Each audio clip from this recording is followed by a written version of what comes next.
नमस्कार दोस्तों, analyser app में आपका स्वागत है। अभिनंदन स्वीकार कीजिए। दोस्तों, आज हम गड़िया पहाड़ के बारे में चर्चा करेंगे। गड़िया पहाड़ अपने आप में दोस्तों इंपॉर्टेंट पहाड़ है, एक महत्वपूर्ण स्थान रखता है छत्तीसगढ़ में, और यहाँ से प्रश्न पूछने की जो संभावना है बहुत ज्यादा अधिक रहता है। ठीक, चलिए तो इस गड़िया पहाड़ के विषय में कुछ खास हम चर्चा कर लेते हैं। आखिर गड़िया पहाड़ के विषय में क्या क्या इंफॉर्मेशन होना चाहिए। पहली बात तो आपको याद रखना है कि भाई गड़िया पहाड़ कहाँ स्थित है, पूछेगा तो आंसर करेंगे भाई ये कांकेर में स्थित है।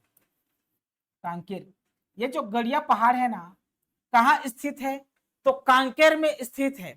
कांकेर बेसिन या कोटरी महानदी के मैदान में स्थित है।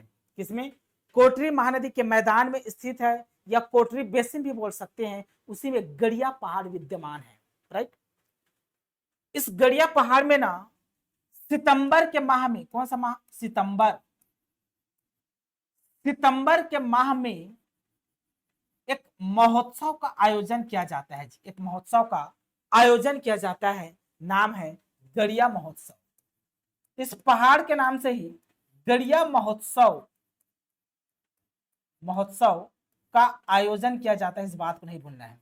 आपसे पूछेगा गड़िया महोत्सव कहाँ आयोजन किया जाता है, तो कांकेर के गड़िया पहाड़ में आयोजन किया जाता है सितंबर के माह में। ठीक ना? ठीक दोस्तों, यहाँ एक तालाब फेमस है जी गड़िया पहाड़ में। गड़िया पहाड़ जाएंगे ना आप तो वहां पास एक तालाब देखने को मिलेगा, बहुत ही ज्यादा फेमस है। नाम है रुपई एवं सोनई तालाब। क्या? रुपई एवं सोनई तालाब। सोनई तालाब। अब रुपई एवं सोनाई तालाब क्यों? भाई पहाड़ में तालाब है तो सोनाई, रुपई एवं सोनाई तालाब क्यों नाम पड़ा होगा? तो दोस्तों, इस पहाड़ में, गड़िया पहाड़ में ना एक राजा हुए, धर्मदेव कंडरा नाम का। कौन से राजा? तो धर्मदेव कंडरा नामक राजा ने किले बनाया था। इस पहाड़ में क्या बनाया था? किला बनाया था। इस धर्मदेव कंडरा के दो बेटियां थी, एक का नाम रुपई और एक का नाम सोनई। तो राजा धर्मदेव कंडरा की दो बेटियां, पुत्री रुपई और सोनई, यही तालाब के आसपास खेला करते थी। एक दिन दोनों दोस्तों इस तालाब में दोनों डूब गए और अचानक से मृत्यु हो गया। इसलिए उस राजा की बेटी, दोनों बेटी सोनई और रुपई के नाम पर इस तालाब का नामकरण हुआ है रुपई एवं सोनई तालाब। कौन सा राजा से संबंधित है? तो राजा धर्मदेव कंडरा। राजा धर्मदेव कंडरा, याद रखना है। ठीक, ये तालाब की विशेषता है कि दोस्तों सुबह और शाम इस तालाब का आधा हिस्सा सोने की भांति चमकता है और आधा हिस्सा चांदी, मतलब सोने और चांदी के सामान्य चमकता ही है, शाइनिंग करता है ये तालाब। समझ में आ रहा है ना? इस पहाड़ में ना एक गुफा है जी, गुफा। नाम है, या तो जूड़ी पगार बोल सकते हैं, जूड़ी पगार गुफा बोल सकते हैं, या छुरी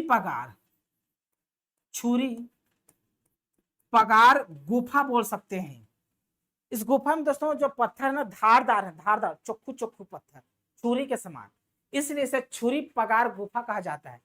इस गुफा में प्रवेश करेंगे तो अंदर में लगभग इतना बड़ा है कि 100 लोग बैठ सकते हैं। 100 लोगों की सभा आयोजित की जा सकती है इस गुफा में। समझ में आ रहा है ना? इस गुफा में ना एक और खास बात है, मतलब इस गड़िया पहाड़ में दो विशाल चट्टान है जी, दो विशाल चट्टान है। विशाल चट्टान देखने को मिलेगा आपको, मतलब इस गड़िया पहाड़ में जाएंगे तो दो बड़ा बड़ा विशाल चट्टान देखने को मिलेगा, जो एक दूसरे को ना बैलेंस करके रखते हैं, संतुलित करके रखे हैं, है ना? तो दो विशाल चट्टान हैं जो एक दूसरे को संतुलित करते हैं, जो एक दूसरे को संतुलित रखे हैं, बैलेंस बना के रखे हैं, संतुलित रखते हैं, मतलब बैलेंस बना के रखे हैं एक दूसरे को। जब दोनों विशाल चट्टान हैं, एक दूसरे को बैलेंस बनाकर रखे हैं कि कोई भी चट्टान गिरे मत। अब ये चट्टान का नाम दिया गया है बैलेंसिंग रॉक। क्या?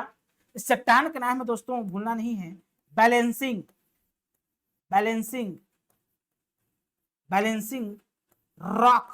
तो आपसे पूछेगा बैलेंसिंग रॉक कहाँ स्थित है, तो गड़िया पहाड़ में स्थित है जी। कहाँ, तो गड़िया पहाड़ में बैलेंसिंग रॉक स्थित है। महाशिवरात्रि के अवसर पर यहां मेला आयोजित की जाती है, महाशिवरात्रि के अवसर पर यहां मेला भी आयोजित की जाती है दोस्तों। इन बातों को भी आपको याद रखना है। इतना इंफॉर्मेशन आपको गड़िया पहाड़ के विषय में जानकारी होना चाहिए, स्क्रीनशॉट ले लीजिए। ठीक है, बहुत बहुत धन्यवाद।